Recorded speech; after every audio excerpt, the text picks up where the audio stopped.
Chapter 621 Neutral City by Hydesgrain.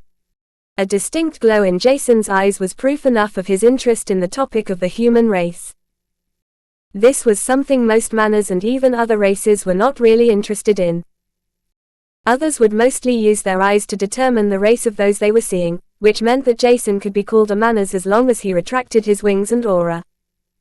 A stigma was still something everyone could create artificially, but that didn't seem to be the case with Jason at all. As such, Alf-Naas decided to ignore his doubts about the young man as he asked, "Brat, do you want to come with us? We are going back to Lanro. It is one of the closest cities nearby, just a month's travel away from here." Hearing this, Jason's eyes widened as he blurted out, "1 month? So long, but why were the Devere, Eos, and Manners under their banner fighting so far away from the city then?" He didn't even think while saying everything that was on his mind, knowing that there was nothing special he exposed. Deep in thought, he didn't even realize that one of the other young men had answered his doubt. "We are currently in a war zone between the Devere and Eos territory. Most Manners reside in this territory, which is the major reason for the Eos and Devere to invade it. In the end, they're fighting each other because they want to claim the territory to gain more benefits over the other. As you might have seen, the Eos and Devere are not exactly on good terms, so there are quite a few difficulties, and even more so because we, Manners, have the suitable cultivation veins for becoming a follower of Devere and Eos alike. Maybe you can already figure out the biggest problem here." The young man, who had been the quietest before, had just given him a lengthy explanation, which caused Jason to smile oddly, only to carefully think about his words. If the Eos and Devere want to reap more benefits for themselves, they're probably targeting the Manners with their respective awoken cultivation vein of the spiral or prior path. That should also mean that the Eos would have to decimate those that awaken the prior cultivation path, preventing them from turning against them, while the Devere is probably doing the same, only the other way around. But would they be cruel enough to really do that? Jason was confused because he doubted that his assumption made sense, but looking at the Manners, their frustrated expression clearly showed that they were not fully supportive of what the two races were doing. Doesn't that also mean that the Manners are much weaker than the Eos and Devere? He felt as if everything was becoming more troublesome than he had expected, and his earlier relief dispersed. At that moment, his eyes fell on Nan, who appeared nervous. She forced a smile on her face as she remarked, "If you ever come across the name Kana, or Earth, you might be able to figure out more about the ancestry of the main human race." She interrupted everyone's train of thoughts, and Jason just smiled lightly, nodding his head before changing the topic once again. "I will remember that. Naas, I will gladly travel with you, but I hope that this won't create any problems for you or the others. If I interpreted the faint holy hue earlier correctly, you guys are following the Eos, and my aura might attract envy." There was no need to make trouble for others, even less for Alf-Naas and his students, who were much nicer than he could have thought. As such, he wanted to ask for a rough direction to find his way to Lanro, otherwise, he might waste time wandering while searching for the city. However, contrary to Jason's expectations, Alf-Naas shook his head as he explained. "The situation between the Eos and Devere is quite complex, but to put it simply, Lanro is a neutral city neither we nor the Devere and the Eos are in control of. The Devere and Eos are not fighting against each other because the city lord of Lanro is someone they cannot dare offend. Because of that, they only recruit Manners that accept them voluntarily by promising the most prodigious talents in exchange for more resources. That is also why we accepted the Eos race as our leader, otherwise, we wouldn't have been able to get our hands on the first volume of the Shanira Aura, which is probably the hue you were talking about." Jason found everything extremely interesting, only to hear envy in Alf-Naas's voice as he continued. "You are quite lucky because there are not many existences the Devere and Eos are not supposed to kill, and the City Lord and her disciple are 2 of them. Maybe you will even attract their interest because of your aura, cultivation talent, or maybe only because of your appearance and eyes." Not sure what exactly Naas meant, Jason wondered who the city lord and disciple, who he was talking about, were. Could it be the young female halfling? Probably not, right? The Ieyasu Devir would probably try to exterminate every possible threat before it could become too dangerous, and that girl had 3 awakened cultivation veins. Shaking his head, Jason realized that it shouldn't matter too much to him whether the young woman was persecuted, or whatever would happen to her. As such, taking a deep breath, he chose to travel with the others. There were many things Jason wanted to figure out, and amongst the most important was the relationship between the Devir and Ieyasu race, in addition to the exact situation in which the human race on Mana was. He didn't bother whether they called themselves Manas or humans because it was essentially the same. More important was knowing whether he would have problems in Lanro or not, owing to the fact that he had a stigma, a unique aura, and a mana core, which was by far the thing that could create the most issues. Cultivating in the path of Marist while having a high mana aptitude meant that he should be interesting to both Ieyasu and Devir. There were so many ways it could go wrong that even the slightest mistake would land him in hot water, attracting the wrath of either race. In addition to them, there were the Manas and the unknown city lord, who seemed to be a female, and her disciple whose gender was unknown for now.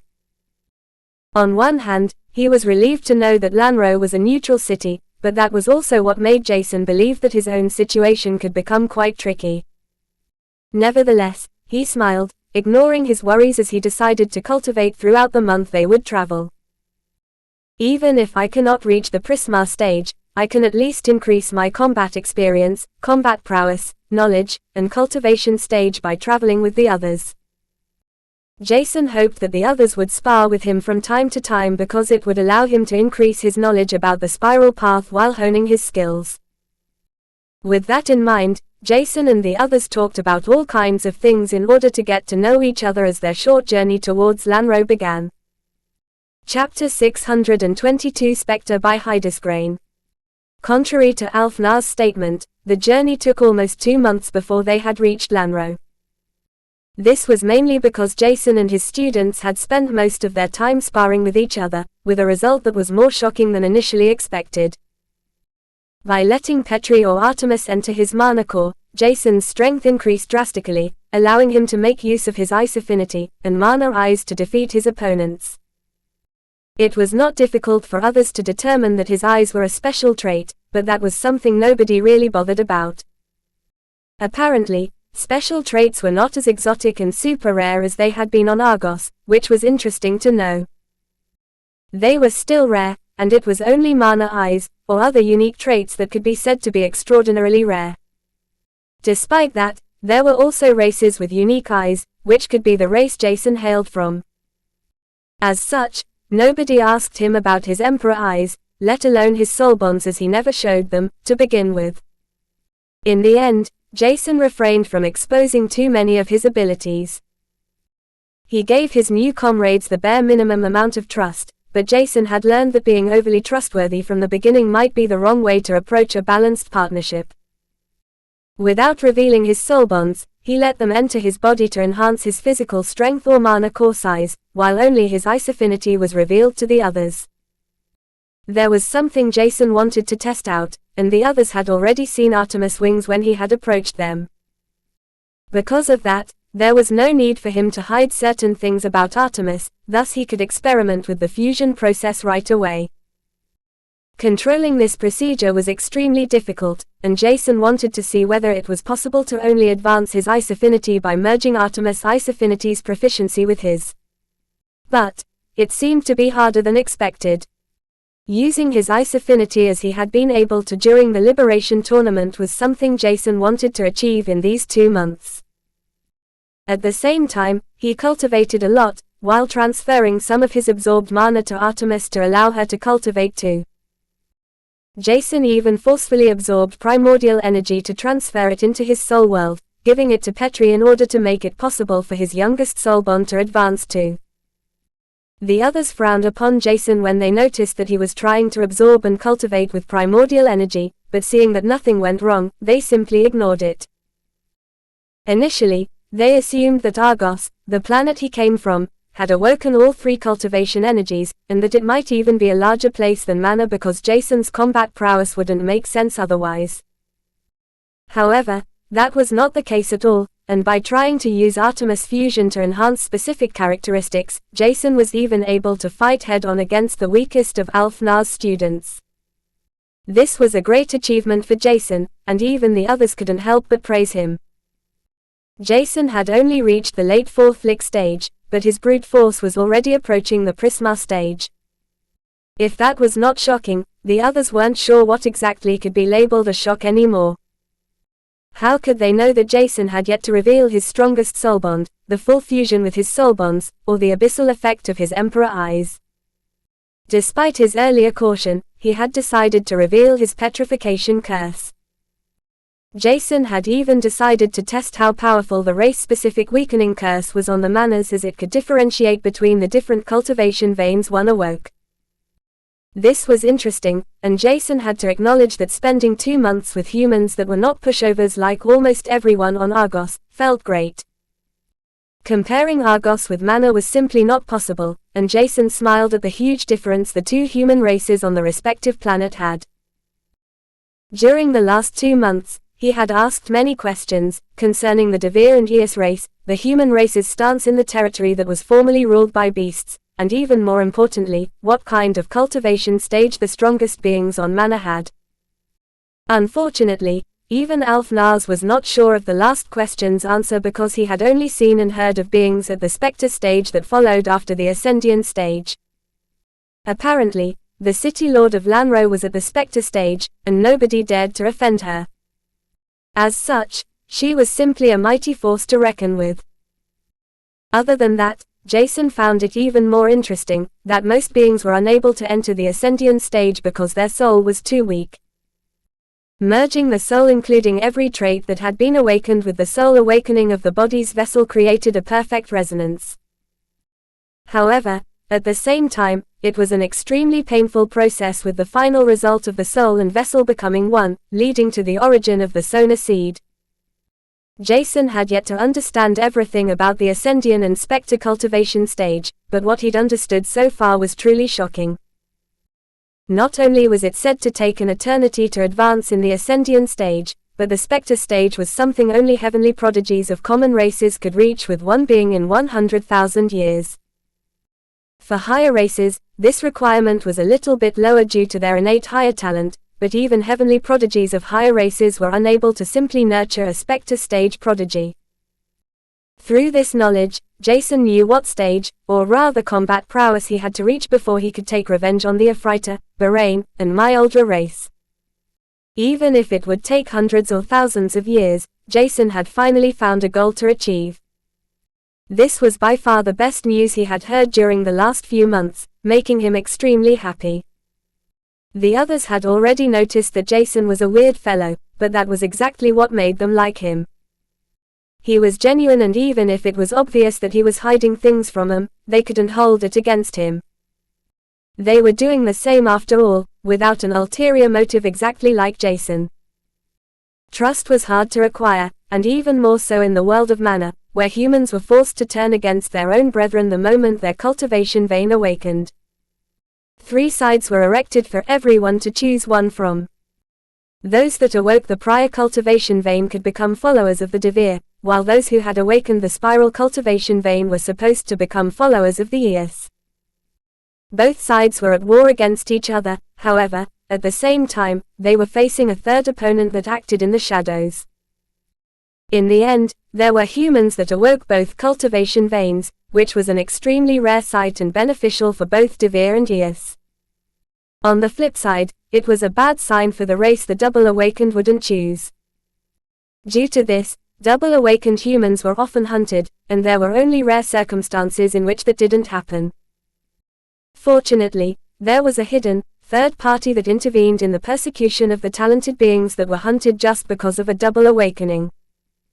Chapter 623, Training by Hydesgrain. The third group that had to face the wrath of both Eos and Devir was called Tretans because of the 3 cultivation veins, paths, and energies that existed on Mana. There were other organizations that existed in the surrounding territories, but the largest was the Tretans that protected and nurtured those that were persecuted because of their awoken cultivation vein. Jason found this extremely interesting because he recalled the young female halfling with 3 cultivation paths, who had caused a massacre in order to rescue 3 double-awakened humans that had been too afraid to cultivate in a second cultivation path. Only then did Jason truly understand the reason for this to happen, because he hadn't known that double-awakened were persecuted. This was good to know, even if it was not important for Jason, as he had only 1 cultivation vein. However, he was determined to change this and was eager to be able to cultivate in more than 1 cultivation path. At least, that was what Jason hoped, because he felt that his Celestia bloodline was eager to be unlocked since he had entered Mana. Mana was filled with dense, pure and a high quantity of the 3 cultivation energies, and Jason thought that his sealed bloodline was acting up because of the dense Mana, or other 2 energies. Maybe it was even because of all 3 energies, but that was not something he could figure out right now. Right now, Jason felt as if he could unleash 1, or maybe even 2 more, lesser threshold seals on his bloodline, but that was not something he was confident of. There was the high possibility that multiple seals would break by the sudden outburst of energy the moment he unlocked 1 seal. As such, Jason felt like he should enter the Prisma stage before it was safe to unleash more seals that laid on his bloodline. Even after entering the Prisma stage, it was unlikely for him to be able to undergo his secondary celestial bloodline awakening. Deep inside his conscience, Jason was able to see the helix, representing his 2 bloodlines. Looking at the several links between the 2 strands of both the human and the Celestia bloodline, he wondered how many awakenings it would take him to completely unseal his bloodline, altering the gene pool of 2 races that were polar opposites of each other. Jason had been cultivating while being deep in thoughts, which was something he had started to comprehend during his 2-month-long travel with the others. They were able to cultivate while running too, and Jason had felt challenged and the need to up his game because of that. Thankfully, his comprehension was extremely high, making it possible for him to learn thinking, talking, and even running with a movement technique activated while cultivating the balance of the universe technique. This was exceptional, but at the same time, Jason had begun to wonder how useful his body refinement technique was. While the others had already reached the peak of their body refinement technique owing to their cultivation base that was only slowly progressing, Jason was the complete opposite. The Netherworld's Fort technique was still at the beginning of the first stage, but Jason didn't feel like refining his body with it anymore. Jason's reason behind this decision was simple. I should start looking for a better body refinement technique. The Netherworld's Fort technique is not suitable anymore. Cultivating gives me more benefits than refining my body. Since learning the cultivation technique, balance of the universe, Jason had been thinking about this. His earlier opinion of the Netherworld's Fort technique's importance changed the higher his proficiency of the cultivation technique became. As such, he had decided to not refine his body with the Netherworld's Fort technique anymore. It was simply a waste of his precious time because he would rather liquefy tens of mana drops instead of using a few days to refine his body, giving him a physical strength enhancement equal to a few drops of mana. While Jason's cultivation base progressed rapidly during the last few months, the others had already reached the Prisma stage. Thus, their progress was much slower than Jason's because every single step was equivalent to the effort worth years of tireless work for them. Owing to this, it was possible for Jason to not only increase his combat prowess with every single spar he fought against the others, but he was slowly becoming stronger, making it more difficult for the others to hold back their strength. When they fought their first battle, Nan wanted to spar against him as the first opponent. Confident about her own combat prowess, she suppressed her strength to the 5th lick stage, reaching the strength that was slightly above Jason's cultivation base. Jason didn't mind this, and instead, he had asked her if she was fine with suppressing her strength to such a great extent because she was not accustomed to fighting in that state anymore. With a lower physical strength and less spiritual force to use, her suppressed strength would be gradually reduced, reaching Jason's cultivation base. Despite Jason's effort to convince her to suppress her strength just a little and not to match his cultivation base, Nan didn't listen, and she even ignored Alfnar's words of caution. Because of that, Alphonse decided that it was time for his oldest student to learn it the hard way, and Jason seemed to be the ideal person to make her see the truth. Releasing a strand of his spiritual force, he transmitted his voice to Jason as he said, "Please don't hold back too much." For her age and cultivation base, Nan is too childish and proud, and I know that your strength is, at least, comparable to that of someone who has reached the peak of the lick stage. Just don't kill her, or seriously injure her. Jason could have never expected that he was supposed to be responsible to make Nan, who had 5 prismarine crystals in her spirit sea, swallow her pride. Fortunately, this was not as difficult as he had expected, because it was his first spa, and only Alphonse seemed to take him seriously. As such, Jason did exactly what Nas had told him, outplay Nan, without holding back. At that time, he had only used his ice affinity, physical strength, and mana to further enhance everything to defeat Nan. She had been overwhelmed by Jason's speed that had been several times higher than her restricted strength and speed. Because of that, she had been forced to immediately release the majority of her restrictions, reaching the initial phase of the Prisma stage. However, even then, Jason didn't hold back as he appeared right in front of Nan, who had just unsheathed her longsword, only to feel her sight blur as dizziness overcame her. Jason had instinctively used the petrification curse, allowing him to grasp Nan's sword arm, disarming her with a swift moment. She fell to the ground before he threw her over his shoulder. Only a moment later, he was holding the tip of her sword against her neck with a light smile on his face. "Your weapon is really good. You have to tell me who forged it." It was only after the first spar that everyone began to see Jason as a strong contender because his combat prowess was by no means to be taken lightly. Thus, instead of thinking of Jason as some ordinary person at the lick stage, the others simply imprinted his combat prowess of an initial phase Prisma stage. He might have overwhelmed Nan, but everyone who had observed the short battle that had lasted for less than 10 seconds, knew that Jason had held back.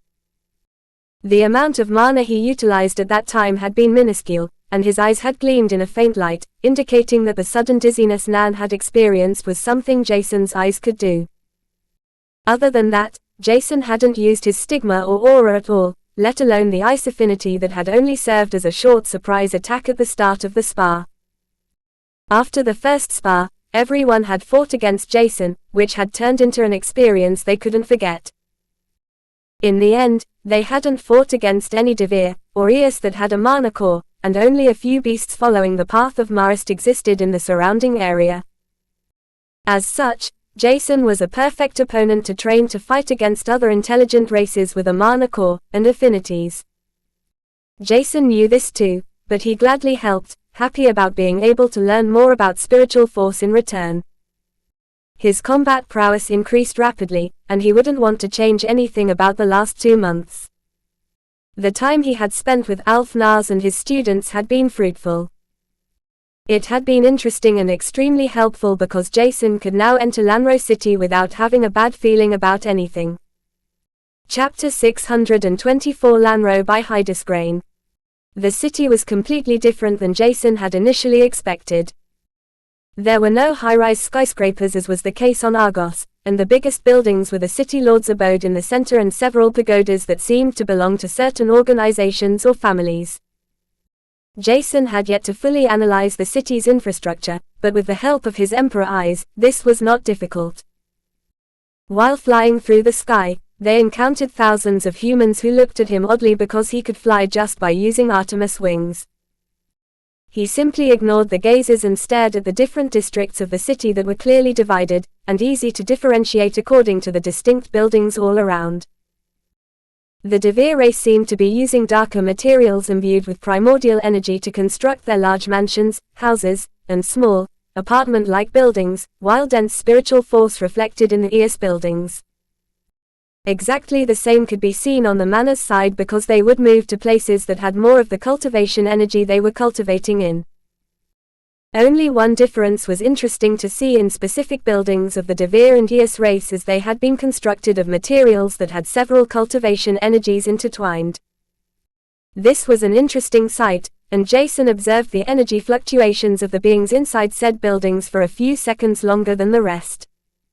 Overall, the situation in Lanro seemed interesting, yet, the tension he sensed was evident.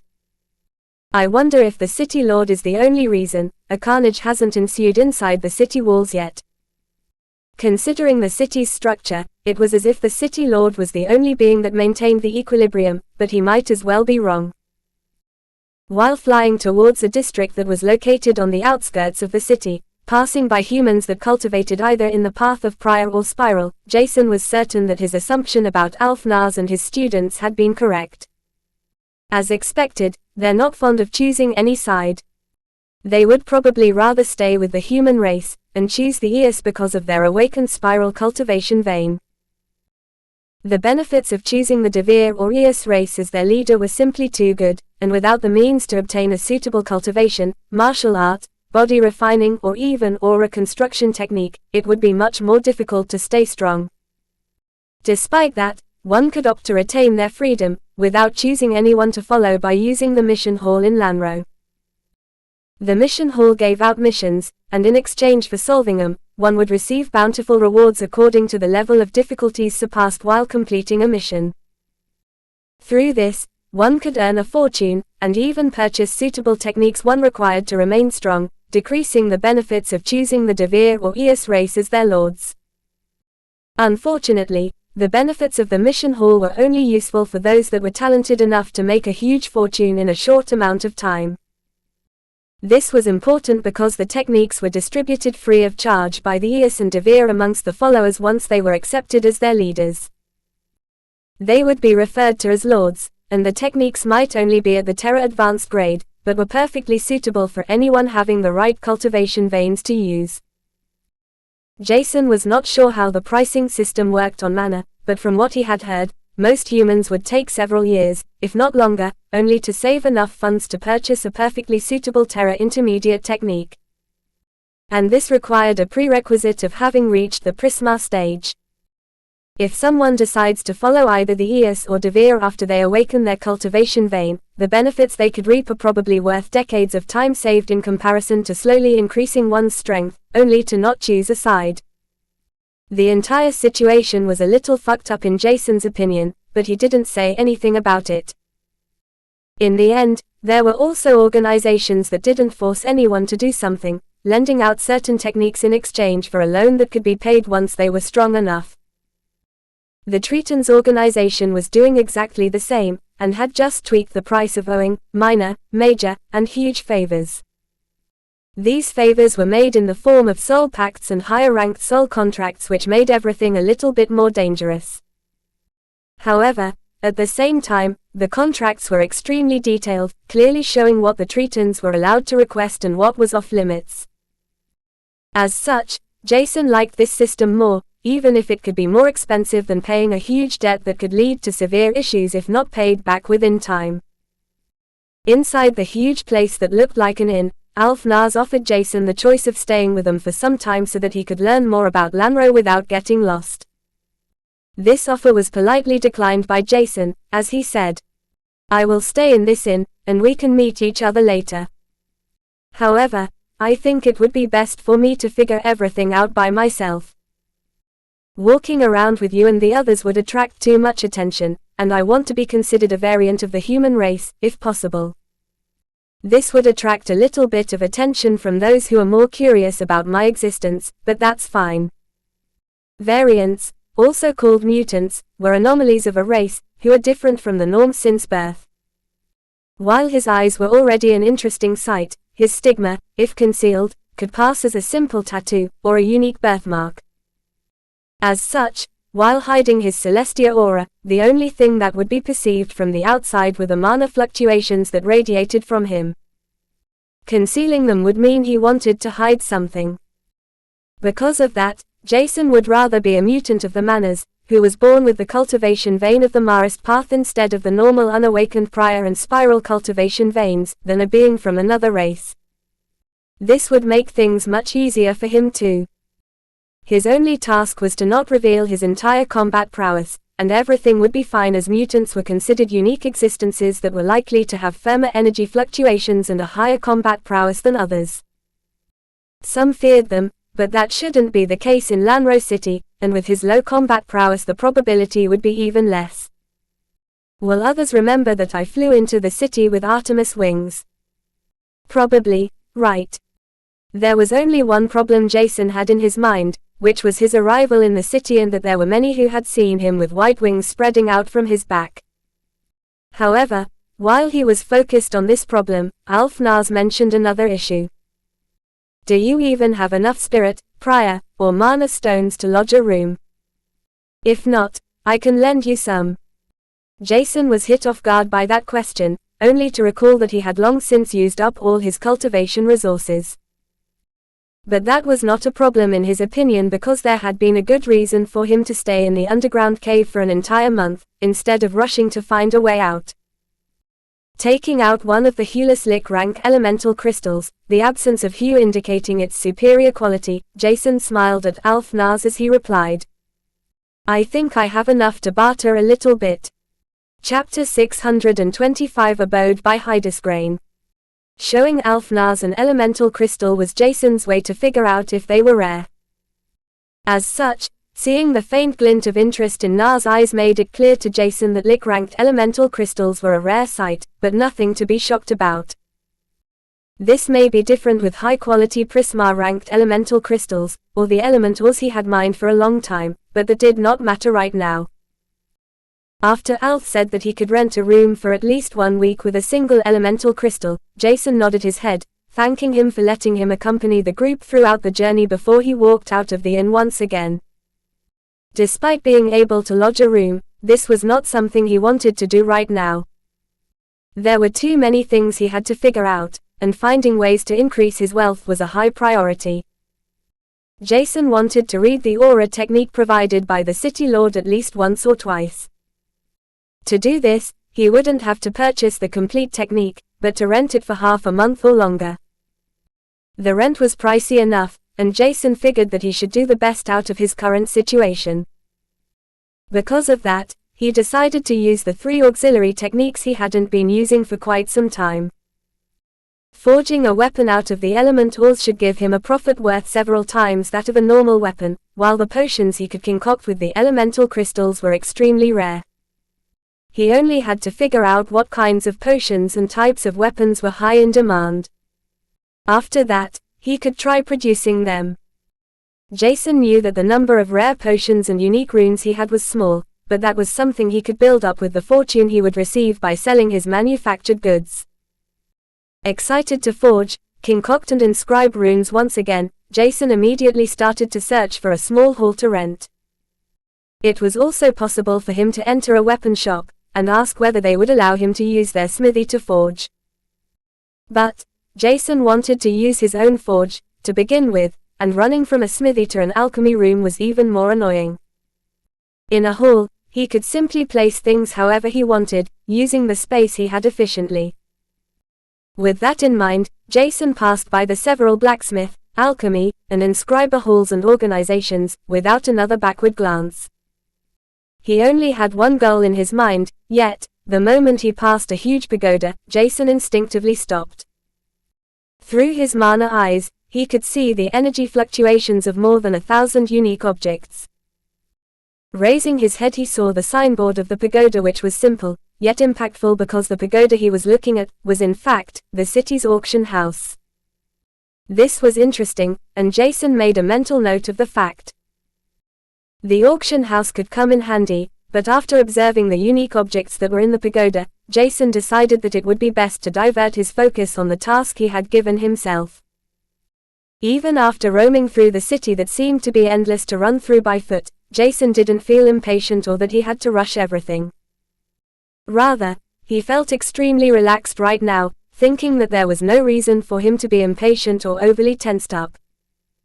Right now, everything was still calm, and the problems of the humans on Mana, or that of the Devere and Eos were not his, to begin with. Nevertheless, Jason was not someone who slacked off. Instead, it was possible for him to be even better at doing everything because he was relaxed and quite happy with his soul bonds around. Artemis, Petri, and Solaris wanted to leave the Soul World right now, but Jason had to deny them permission to do so until he had found a place to rent a hall. This was another reason for him to ignore going to one of the 3 auxiliary occupation halls, or similar organizations. They had no place for his soul bonds. Other than that, Jason wanted his soul bonds and the fact that he had a soul world to be a secret for now. He wasn't sure how long he could keep it a secret, but for now, this was important to him. Upon reaching a place with many similar-looking halls that had the outer appearance of old traditional buildings, Jason entered the large lands that were encircled by a thin stone wall. The wall appeared to be ordinary from the outside, but Jason knew that this was by no means the case. As such, seeing the distinct energy fluctuations and hue radiating from the stone wall, he knew that he had reached the right place. Looking for the person in charge, Jason had to insert more mana in his Emperor eyes, allowing him to see further. The entire territory encircled by the stone walls was extremely large, and could roughly be the size of entire cities on Argos. However, instead of being shocked about the size, Jason found it rather inconvenient to see everything with his eyes. Walking on the plastered path, he looked at everything with newfound interest. The halls he saw were built of rare materials, releasing strong energy currents that were even denser than most of the buildings belonging to the Eos and Devere race. This astonished Jason a little bit, and the further he advanced, the denser the energy currents around him became as the entire environment seemed to change. As he continued to walk ahead, the buildings began to thin, while the mana in his surrounding became denser. Even after having spent around 10 minutes wandering through the stone-encircled territory, he came across no one. Hence, Jason couldn't help but question if there was even a living being inside this encirclement to begin with. He had to find at least one with whom he could talk to ask whether he could rent one of the halls. He didn't need the high-energy dense buildings that could be used to cultivate at a rapid speed, and the first one he saw would be more than enough. However, Jason figured out that everything was definitely more complicated than he had assumed. I should have purchased a city guide script. Why do I feel like I entered a lion's lair? This thought intensified even further when he noticed that the entire surrounding had an overgrowth of trees, bushes, and Jason could even see beasts all around. Because of that, his discomfort only increased because the beasts he saw were all at the Ascendian stage, at the bare minimum. Nevertheless, with no single individual from an intelligent race around, Jason's belief that the service of the lodging place was bad, dispersed. Now, it was replaced by the question of whether he had inadvertently intruded someone's home. What the hell am I even doing right now? Worried of having trespassed someone's territory, he only shook his head while trying to find a solution to his predicament. Suddenly, just at that moment, Jason felt a strong gust of wind hit his face, forcing him to close his eyes as his other senses perceived the appearance of more than 3 beings at the Ascendian stage. A moment later 3 razor-sharp blades touched his neck, as a cold voice asked him, "Variant, what is the reason for your intrusion into the City Lord's abode?" Chapter 626 Credibility by Hydesgrain. Jason felt as if his luck had left him for good, and threw him into a pit of fire as he heard the cold voice behind him once again. "Variant, I asked you a question. What is the reason for your intrusion into the City Lord's abode?" Even though he had heard the question both times, how should he be able to answer the question with 3 razor-sharp blades at his neck? One was slightly below his Adam's apple, which prevented him from gulping down his saliva, let alone saying anything. When Jason didn't answer, the female warrior's energy fluctuations began to radiate anger, which he sensed clearly. As such, he had to act quickly, so he did the only thing he could think of. Releasing a thread of mana from his body, he shot it towards the female warrior who spoke coldly to him. This alarmed the 3 women around him, only for Jason to transmit his voice quickly. "I can't speak, the blades." After that, he sensed the blades stop digging into his flesh, only to hear a whisper, "Oh."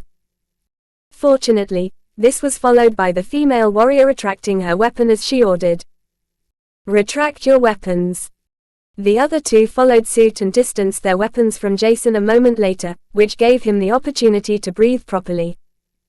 Touching his neck, he felt 3 gashes, and the tip of his fingers was smeared with red, which made him shake his head. In order to stop the bleeding, Jason quickly circulated mana through his neck before the cold voice resounded behind him once again. "You can talk now, so give me a proper reason for appearing in a forbidden area, or you will be punished for intruding into the City Lord's abode." Jason began to sweat slightly when he heard this because there was no proper reason, to begin with. Nervous, his eyes widened again, and only did he take a glance at the 3 women, only to notice that there was something special about all of them. A human with mana veins, a Devir with a holy affinity instead of darkness, and an Aeus with the blood affinity, are all of them variants. From their outer appearance, the 3 women looked like what members of their race typically looked like, without a single noticeable trait to differentiate them from the rest.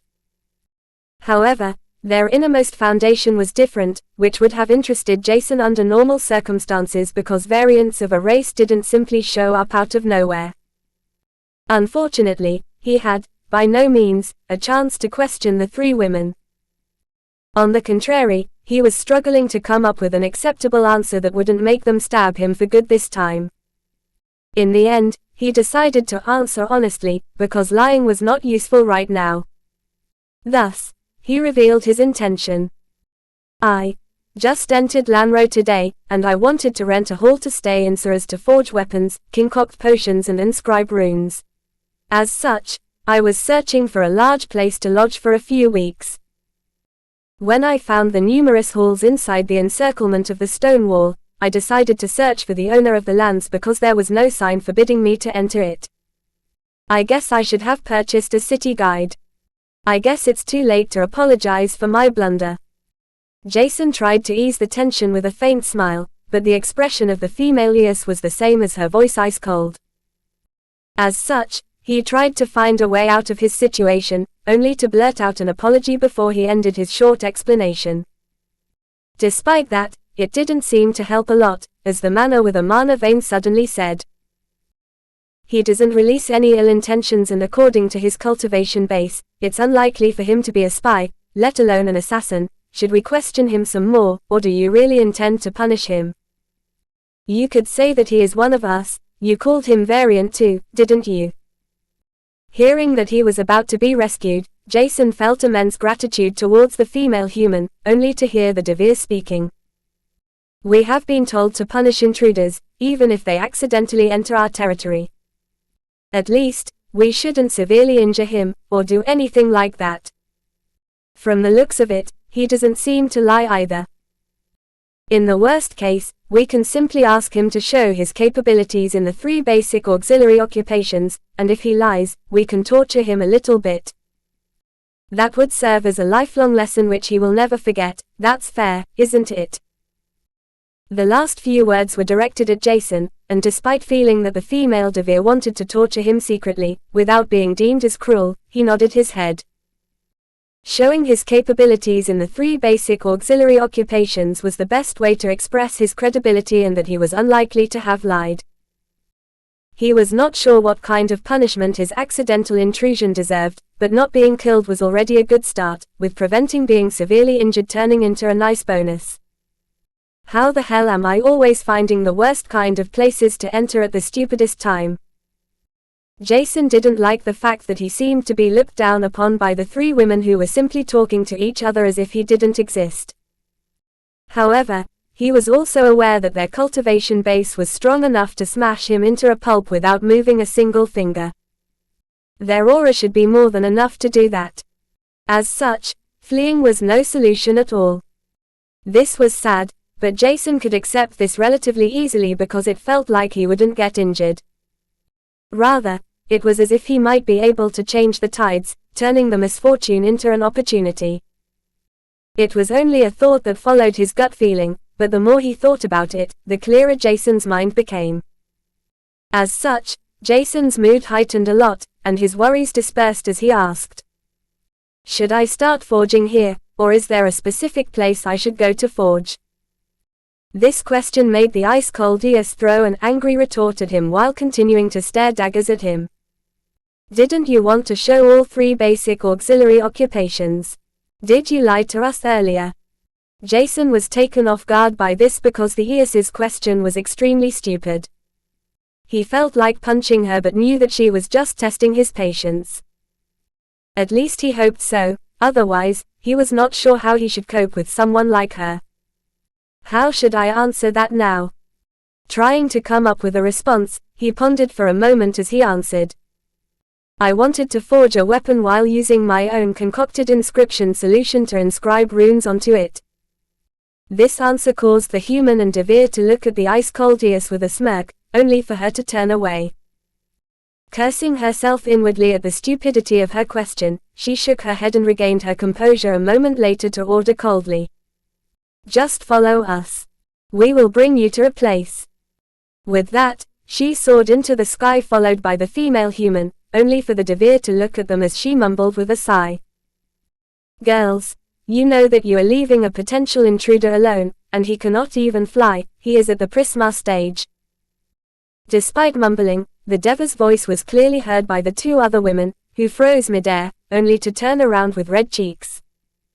However, only a moment later, black flames spurted out of Jason's back as he shot into the air, dumbfounding the 3 women.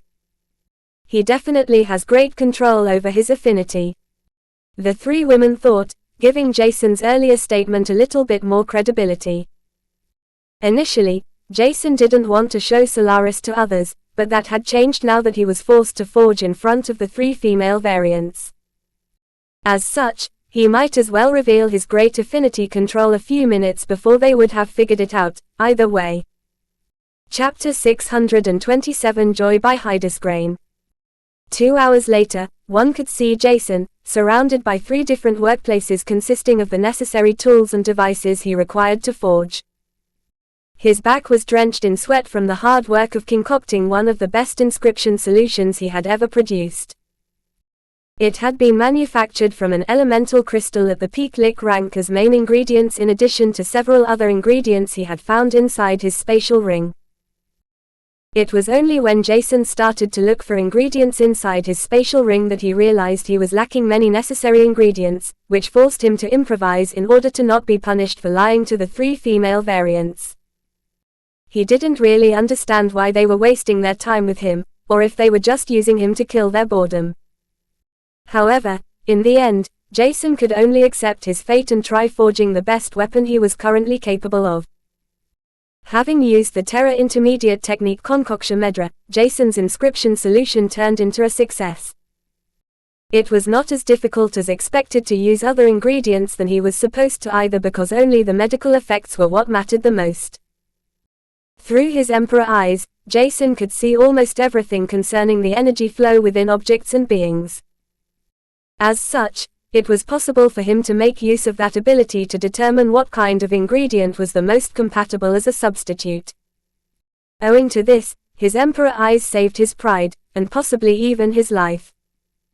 Using Solaris Flame as if he had been born with it, Jason could easily concoct everything, altering the flame's temperature as and when he wanted. This made everything much easier and even allowed him to separate the impurities from the herbs that were slowly draining off their life essence, which had the energy and nutrition that were reacting with the mana-infused water Jason had produced in his first step. Following all the necessary steps, the best inscription solution he had ever made was completed after only 1 hour. Unfortunately, he could still see impurities in it, and Jason knew that he could make something better. He hadn't concocted something in a long time, while his cultivation base, control over mana and other capabilities had increased drastically. As such, Jason was confident that he could recreate the same, if not a better inscription solution as long as he practiced a little bit. After the inscription solution was completed, he took a short break before he divided the inscription solution into several vials. This should be enough for 10 weapons, that's great. Jason was happy about his first concoction process in a long time, and even if the pressure around him seemed to be extremely high, his mind had already expelled the thoughts about the 3 women who were staring at him. Only after he had finished splitting the content of the inscription solution did he hand one vial to each of them while saying with a faint smile, "The inscription solution is normally ranked at the Midlik rank, but due to the small amount of impurities, it might as well be ranked higher. But I'm not an appraiser, so I don't know much about that." He did not mind their expressions, which was as if they wanted to ask what they were supposed to do with the vials, because he was just happy to be able to concoct once again. Since the Great Argos War, his life had been too busy to do anything about his auxiliary occupations except learning a few basics of how to manufacture parts of guns. However, even that was not something he had been able to do for a long time, and it only increased his eagerness to forge, concoct and inscribe. Everything about the auxiliary occupations was interesting, and one of the biggest mysteries Jason had yet to solve was the creation of world bridges. There were 3 particular world bridges he wanted to create in the future, leading him to those who had caused his sorrow and pain when he was still on Argos. Nevertheless, before he could create a world bridge, his strength would have to increase by leaps and bounds, while his proficiency in inscribing runes had to skyrocket.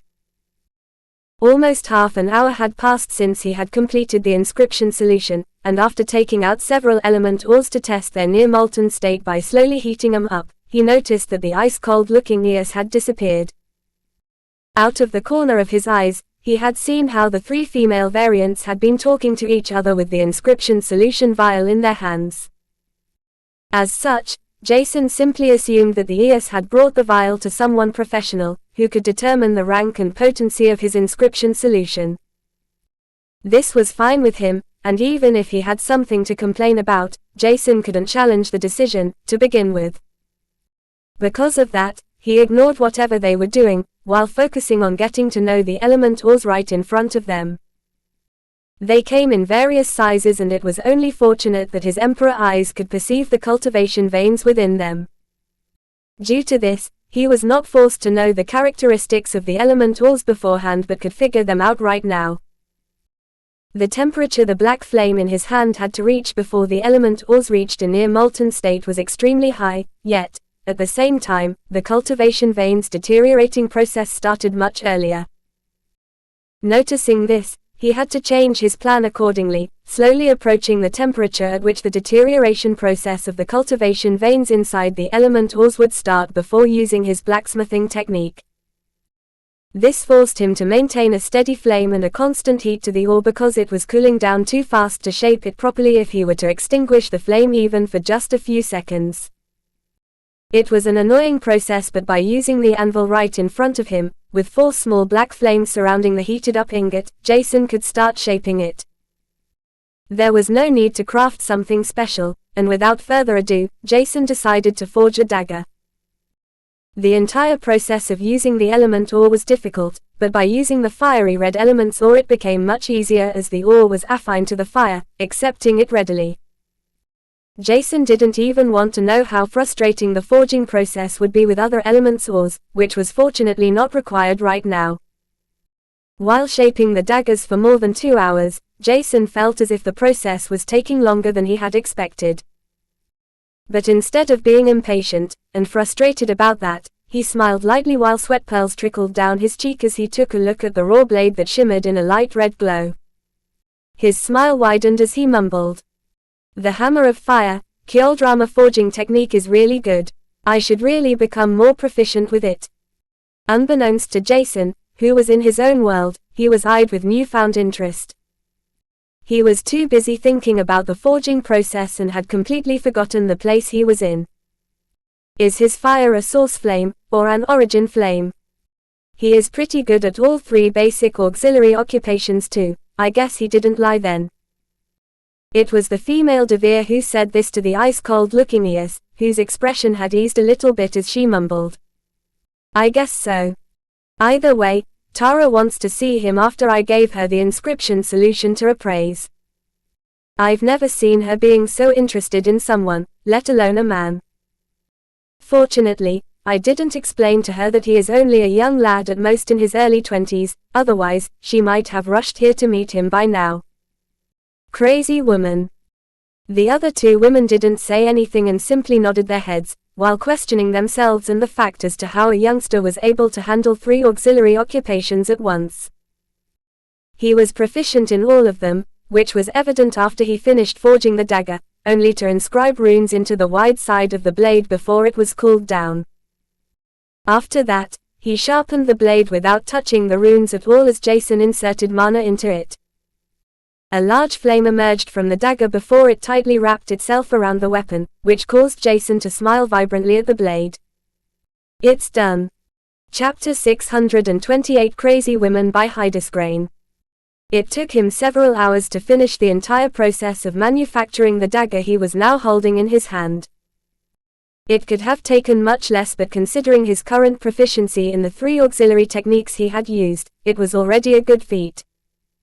Storing away the smithy, beakers, and other equipment that belonged to him, Jason was done after a short while before he approached the 3 female variants.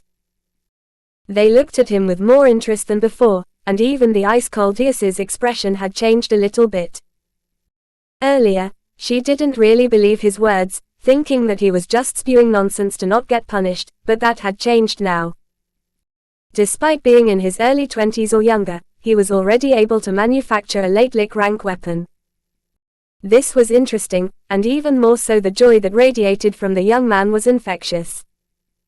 He had handed the weapon manufactured out of an extremely complex ore as the main ingredient for the dagger's blade and fire elemental crystals for the inscription solution.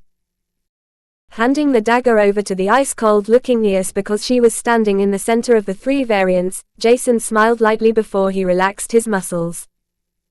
Inspecting the weapon, it was extremely hard to describe whether the blacksmith did an excellent job, or if it was a failure. Just by looking at Jason's entire production process, the 3 female variants were not sure if Jason was simply fortunate to have produced something that worked. Since the beginning, the 3 women had noticed that the materials Jason used to concoct the inscription solution and to forge the blade were something he shouldn't even have heard of, let alone possess them. The ingredients utilized were not exactly rare, but uncommon to use, even more so as clumsily as Jason did. However, that was not all, because Jason seemed to be proficient in the forging process, yet it looked as if he was tipsy because the techniques he had exerted were not utilized professionally. Rather, it looked like Jason was an amateur in using the techniques he had used to prove that he was not an intruder but a blacksmith, alchemist, and inscriber at once. The female human found this sight quite funny to look at during the previous few hours, but the final result astonished her a little bit. It was difficult to expect someone, who used his auxiliary techniques clumsily enough to look like he was tipsy, to produce a good weapon. Nevertheless, in the end, everything looked fine and seemingly like Jason had planned to forge the dagger in this way. Because of that, the female human and Devere shook their heads, while the ice-cold looking Dias replied, "Follow us, we will bring you to someone. She will often be called Crazy Woman, but you shouldn't attempt the same, at least, not if you want to prevent being tortured." Jason was not sure why he was brought somewhere else again. He just wanted to avoid being punished, and leave as quickly as possible. Sighing inwardly, Jason got the feeling that this was not as easy as he assumed. As such, he could only nod his head, before they left the building and flew through the air once again. The dagger Jason had manufactured was returned to him, and not even a minute seemed to have passed before they reached the center of the stone wall-encircled territory. There, he could see one of the largest buildings of the entire city, and it was built out of materials whose ranking Jason was unable to tell.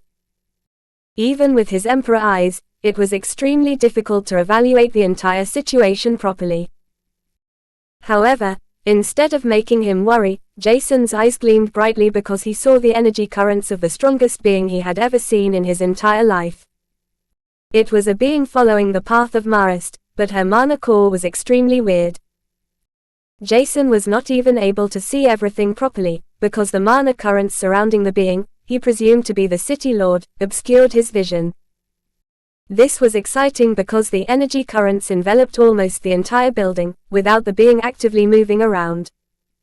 What Jason perceived was the calm state of the city lord. Excitement coursed through him, causing goosebumps to appear all over his skin that could be seen by the 3 female variants. Is that your first time sensing the might of a powerhouse at the Spectre stage? It was the female human who asked this in a seemingly nonchalant way. However, Jason's answer astonished him a little bit. That too, yes, but today is also the first time I was able to sense the energy fluctuations of someone at the Ascendian stage, up close, and there were directly 3 strong variants at that. Smiling brightly, he didn't even care about holding back the truth which he had exposed without batting an eyelid. In his opinion, it was nothing special, but that was not the case for the others. You said that you just arrived in Lanro today, right? Where do you come from then? Maya, Inman, or Oeri? The cold-looking Eos asked this question while staring in a visibly confused way at Jason. She had trouble wrapping her head around the fact that someone who seemed pretty talented in both cultivation and the auxiliary occupation, had never seen someone from the Ascendian stage up close. However, that was the truth, because seeing an Ascendian stage from several kilometers away was not exactly close. Thus, he smiled lightly as he replied, I don't come from Mana, I was pulled inside a world bridge some time ago, and Lanro is the first city I've entered. It wasn't special to come from a world bridge, or at least Jason hoped so because he had already seen a total of 3 world bridges since he had emerged on Mana. As such, there shouldn't be a problem exposing his situation, making it clear that he was not a spy and that he had simply no idea that he'd entered the City Lord's abode. However, the 3 variants remained silent after hearing what Jason had said, only to land in front of one of the smaller buildings that were directly connected to the main manor. Through his Emperor eyes, Jason was able to tell that the building he was told to enter had all kinds of tools, materials, and devices to forge, concoct, and inscribe runes with. With that information, he could determine that the crazy woman, the cold-looking Eos had been talking about, was someone proficient in an auxiliary occupation. Is this woman interested in me because of the inscription solution I produced? If she asks how I produced the solution, I shouldn't tell her that I improvised. Chuckling to himself that his ingenious idea of improvisation had met a stroke of luck, Jason was still not sure if he should believe that it had truly worked. We will leave you for now. After we discuss your punishment with the captain of our unit, we will return. With that being said, the 3 simply ignored him only to fly towards the main building. They really don't care about what I do, at all. Wow. Calling someone else crazy, while behaving exactly the same way, just why did I have to enter this abode full of crazy women? Chapter 629 Second Time by Hydesgrain. No sooner had Jason entered the small building, Jason's nostrils flared as a pungent smell hit him, almost making him gag. Out of reflex, he manifested a mask made of black flames around his nose and chin, allowing him to breathe freely once again. Jason was not sure how exactly he should feel right now because he was seemingly imprisoned, yet nobody cared about him. This situation was weird as he wasn't supposed to leave the building and instead wait for the others to return just to punish him. Shaking his head at the situation he had to face right now, Jason couldn't help but chuckle, thinking that everything was a little bit weird. He was already confused that he had only seen women, and even the outlines of energy fluctuations of the servant he had perceived inside the buildings were females. Other than that, the crazy woman, the 3 female variants had been talking about was a female, as well as the City Lord and her disciple. Because of that, Jason assumed that the City Lord had something against men, which was extremely bad for him as he was evidently male. Sighing deeply, he walked through the small building, whose interior looked much larger than he initially expected. Taking a look around the first floor, Jason didn't expect to encounter someone and was sad to be proven correct. He knew that someone was on the first floor, but knowing that he was imprisoned, there was no need to rush to the second floor. Instead, he wanted to take his time to look at everything on the first floor because it was extremely interesting. Almost every single object had a hue around it, indicating their high quality that stemmed from the manufacturer's skills or the raw materials quality. Even the beakers he saw had a faint black hue enveloping them, which caused Jason to wonder what exactly the benefits of a high-quality beaker were. There shouldn't be much of a difference, and he wanted to appraise the equipment by seeing with his eyes, touching it, and enveloping it with his mana. Unfortunately, this was something he shouldn't do as a stranger, let alone a person under temporary house arrest of sorts, that too in the City Lord's place while waiting for his punishment to be inflicted. However, when he stopped right in front of a bunch of inscribing pens, Jason couldn't help but halt in his tracks and approach the small table. Stooping down, he keenly observed the pens from a distance of fewer than 10 centimeters in order to see the finest details of the runes that had been engraved into the pen. "That's some amazing work," Jason exclaimed under his breath while trying to decipher the meaning of every rune. Even though he didn't know a single rune inscribed onto the inscription pen, as they were several times more complex than every single rune mankind had ever produced, there were a few he found somewhat familiar. "Did I see some of those runes on the man-made world bridges?"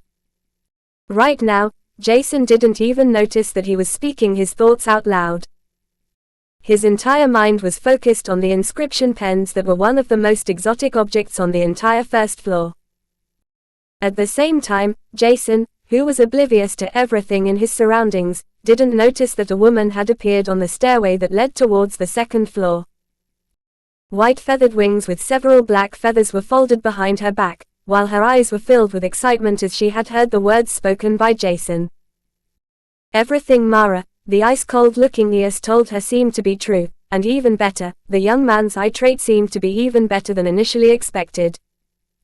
Because of that, Pera couldn't help herself as she interrupted Jason's train of thoughts. "Brat, can you see the runes inscribed on activated world bridges?" This question came out of nowhere, and Jason jumped up in astonishment. Turning around, he faced the woman who was called Crazy. Taking a deep breath to overcome the short, yet impactful fright that had spread through his entire body, Jason introduced himself properly once he was done. "Hello, my name is Jason Stella, and I'm the person who accidentally entered the City Lord's abode." After saying this, Jason scratched the back of his head before smiling dryly, cursing himself for various reasons, including the fact that he seemed to have spoken his thoughts out loud before. "Since you asked this question, I guess you heard me mumble. Yes, I can see certain runes of an activated world bridge, but the number of world bridges I have seen is restricted to a few, and all of them were low-ranked." Instead of hiding the partially exposed fact, Jason revealed a few more, preventing the barrage of certain questions that could force him to lie or expose other secrets. This worked to some extent, because the woman, who introduced herself as Pera, simply nodded her head before changing the topic. "It's quite brave of you to enter the City Lord's abode, which only men with permission can enter. You may be a variant, or not, but it was definitely not the best move for you to come here." Hearing this, Jason could only sigh, wondering what exactly had he done that even the crazy woman said that he was brave, only to indirectly hint that he was stupid.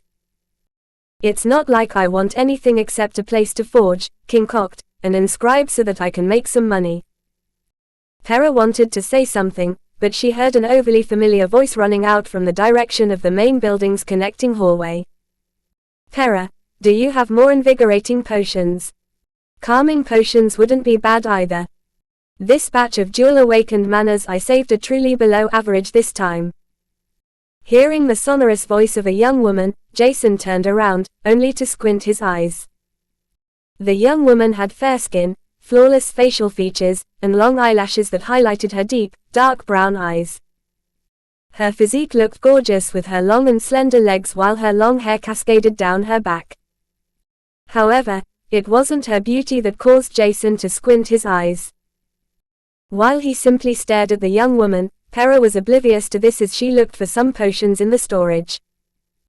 Smiling lightly, he couldn't help but feel that him being inside the City Lord's abode might be more interesting than he initially thought. "So it's like that," Jason mumbled before he released his Stigma and Celestia aura while increasing the amount of mana he inserted into his Emperor eyes. With this, he exposed himself, but that was not important because the young woman in front of him seemed overly familiar to him despite having never seen her before. At least, that was what he had assumed, only to notice that his Emperor eyes had been rendered useless. There was a faint membrane, concealing the woman's identity, which was the reason for Jason to reveal his stigma and Celestia aura. This attracted Pera's attention, and the young woman, who only now noticed Jason because he had been standing in the corner of the room. "Isn't that?" the young woman thought, barely avoiding looking straight into Jason's eyes as he spoke. "Oh. Isn't that the second time we meet? You look different now, not that it looks worse." These simple words caused the young woman to stiffen for a short moment as Pera, who had heard Jason, returned with a few potions in her hand. "You know Jen? Are you sure? She almost never leaves the City Lord's abode, only." Just at that moment, Pera bit her tongue, realizing that she had said a lot, which made her quiet down really quick as she approached Jennifer, the young female Pera liked to call Jen. Handing her the potions, Pera felt that it was the best for Jen to leave as quickly as possible, only to hear her say, "What do you mean, the second time? I have never seen you before." Hearing this, Jason couldn't help but smile brightly, as he nonchalantly replied, "Okay, must have been someone else with 3 activated cultivation veins, and a darkness and holy affinity then. I apologize." Chapter 630 High Teen Romance Drama by Hydesgrain. Bowing slightly, Jason greeted her politely and couldn't help but feel that fate was playing around with him. The young female halfling he had encountered a few months earlier was now standing right in front of him once again. However, now, both the color of her eyes and that of her hair had changed. Nevertheless, this didn't make a big difference to Jason, who could simply scan her energy fluctuations, even if they had been concealed with some sort of unique device preventing those at a higher cultivation base to figure out what, or who she was. In the end, his Emperor eyes were too strong, and as long as he used his Celestia aura, stigma, and enough mana, he could see and notice most of the things others couldn't. Because he had been too curious if his instincts had been correct, Jason had to reveal his aura and stigma, but that was not much of a problem. At least, he didn't think it was, and instead of worrying too much, he simply looked at the young female halfling, who was still giving her best to act as unruffled as before. "I don't know what you are talking about." This only made Jason smile brighter, thinking that it was funny to see how hard she was trying to appear unperturbed. There should be a proper reason for the young female halfling to do this, he now knew was called Jen. As such, Jason didn't stretch the topic further and looked straight into her eyes, only to nod his head. But, a second later, he got an idea, which made him smile slyly. "Who knows, maybe I was wrong.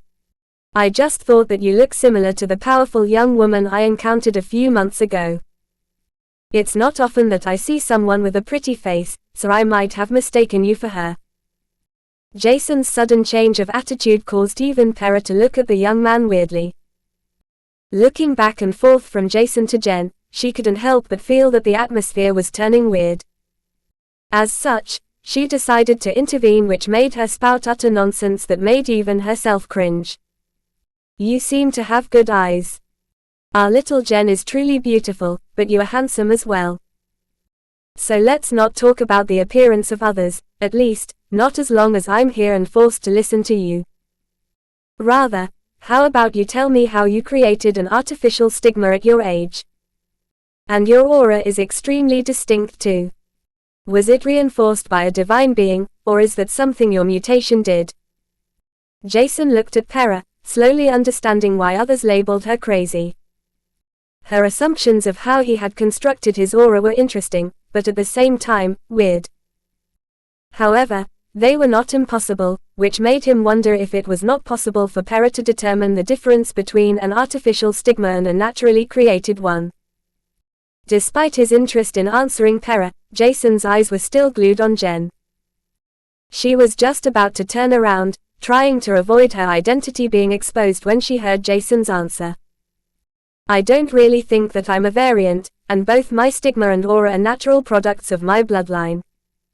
Can't you tell that I am a halfling?" The last sentence struck Pera and Jen even more so, like a bolt of lightning, as she turned around with wide eyes, stunned by the revelation. Yet, before she could ask anything, Jason continued. "With my aura and stigma concealed, others would think that I'm just a variant of the human race on Manor, which is quite refreshing too. But I guess people tend to forget that there are quite a few world bridges all around Manor. What Jason revealed was not important to him anymore. His biggest secrets would still remain safely hidden with him. Revealing his true identity of a halfling, and that he was misunderstood as a variant of the Manors, could clear the air of mystery around him. Jen, who was still trying to hide her identity, should have seen his Celestia aura, Artemis wings, and his fully unleashed stigma already. As such, she could convey this information to the City Lord, only to be deemed a liar too, if he were to hide it in the City Lord's presence. Adding this to the fact that the City Lord seemed to adore women while hating men could only fuel the fire, which was definitely not something Jason wanted to achieve. Because of that, Jason decided to be straightforward, revealing certain things, while keeping certain things under wraps. He was not sure if Jen would be speaking to the City Lord, or maybe those responsible for delivering his punishment, but more important right now was that his connections with the City Lord wouldn't be completely severed. There were various reasons for that, and 3 of them were around him. The first reason was the entire content of the building he was currently inside, as it was extremely interesting and would help him forge, concoct, and inscribe runes he should have never known about, let alone be able to inscribe. In fact, the basement was filled with a library, or at least, that was what Jason assumed to have seen through his Emperor eyes. Every single book was intertwined with mana, primordial energy, spiritual force, or all 3 cultivation energies together. Thus, he was interested in taking a closer look. As for the second reason, it was the crazy woman, called Pera, who was at the Ascendian stage, and, in fact, in charge of the entire building. This was something Jason figured out pretty easily because the building's 3rd floor had chambers, and only one of it was in use. Thanks to his Emperor eyes, he could see the lingering traces of Pera's mana there, indicating that she didn't leave the small tower-like building, even to rest or sleep. In the end, the last reason was even more important to Jason because it was Jen, the female halfling of the Eos and Devere race, who had awoken all 3 cultivation veins. He was not sure what exactly made him pay attention to her, but what had ignited his interest had been her silver-colored eyes with crimson rings around her pupils. After that, he had been intrigued by her cultivation veins, and combat prowess that broke through an entire stage. There were several other things he found interesting about the young woman, but even without her, Jason wouldn't want to be on bad terms with a being at the Spectre stage, right after he entered the city. Right now, Jason was not sure whether his accidental intrusion into the City Lord's abode was something he should be worried about, or actually happy about having happened. It could turn into a great, bountiful opportunity, or into a situation that could escalate against him real quick. There was still a punishment he had yet to receive for trespassing, even worse, the City Lord's, but somehow, Jason was relatively unruffled. Having revealed some details of his own identity, both Pera and Jen were looking at him as if he was the dumbest person they had encountered in a long time. However, only a moment later, Jen smiled at Jason, thinking that he was a bit foolish because he believed that he was forced to reveal his identity as a halfling in front of them. Only under life-threatening or dire circumstances should someone reveal their true identity was what she believed, and Jason had done just the opposite. This was the reason she thought that Jason was a little fool. Covering her mouth while staring at him, she took a moment before she regained her composure, only to be looked at weirdly by Pera. What the hell is going on with these youngsters? Am I in a high-teen romance show or what? She wondered before she saw that Jen turned serious. It's good that you think exposing your identity is for your best, but don't do that too lightly. While mutants and variants are already frowned upon because they're different, halflings are feared, and being feared is not something you should be happy about because fear will bring people together, to hunt you down.